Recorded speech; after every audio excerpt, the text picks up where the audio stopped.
Ya Allah, panjangkanlah nyawa anak aku hari ini, Ya Allah. Assalamualaikum semua. Hari ini saya nak kongsi satu realiti yang ramai tak nampak. Jaga anak yang mengidap kanser bukanlah cerita sedih dalam drama.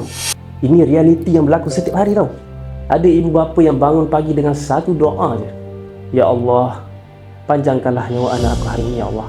Mereka bukan takut penat, bukan takut susah, cuma takut satu benda je, kehilangan anak sendiri. Kadang-kadang bukan kos rawatan je yang berat.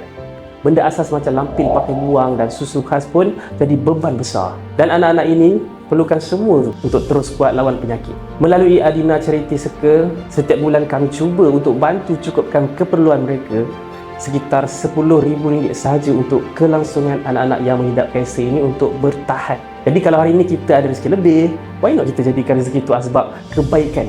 Gunakan rezeki itu untuk bantu mereka yang sedang diuji.